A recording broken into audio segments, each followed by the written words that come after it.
1 वाटी काजू मी इथे घेतलेले आहेत, त्याची आपल्याला पाणी टाकून मिक्सरला पेस्ट करून घ्यायची. ते पॅनमध्ये मी ज्या वाटीने काजू घेतलेले आहेत त्याच वाटीने मी इथे 1 वाटी साखर घेतलेली आणि त्यात आपण जी काजूची पेस्ट केलेली आहे ती टाकून घ्यायची आणि ती आपल्याला चांगली घट्ट होईपर्यंत अशीच गॅसवर गरम करून घ्यायची. हळूहळू आता इथे साखर मेल्ट झालेली आहे आणि हे मिश्रण ज्यावेळेस पॅन सोडेल म्हणजेच ते अशा पद्धतीने होईल त्यावेळेस आपल्याला गॅस बंद करून घ्यायचा आणि हे मिश्रण आपल्याला एका बटर पेपरवर काढून घ्यायचं आहे. नंतर ते आपल्याला छान असं मळून घ्यायचं आहे.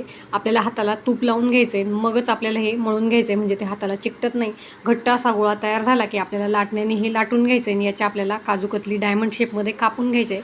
मस्त अशी मऊसूत आपली ही काजू कतली ते बनवून तयार होते. तुम्ही ही रेसिपी अतिशय सोपी आहे तर नक्की ट्राय करा. आवडल्यास माझा चॅनलही सबस्क्राईब करा आणि मला कमेंटमध्येही सांगा की तुमची काजू कतली कशी बनली. सेम प्रमाणामध्ये आपल्याला साखर आणि काजू घ्यायचे. त्याचे आता मी इथे काप करून घेणार आहे आणि डायमंड शेपमध्ये मी इथे काजू कतली बनवून घेणार आहे. बघा किती सॉफ्ट अशी आपली काजू कतली इथे बनवून तयार झालेली आहे. चवीला अप्रतिम अशी ही काजू कतली लागते. काजू म्हटले की सर्वांना आवडतातच, तर तुम्ही ही रेसिपी नक्की ट्राय करा. या दिवाळीला काजू कतली तुमच्या घरामध्ये झालीच पाहिजे. मऊसूत अशी काजू कतली ते बनवून तयार आहे.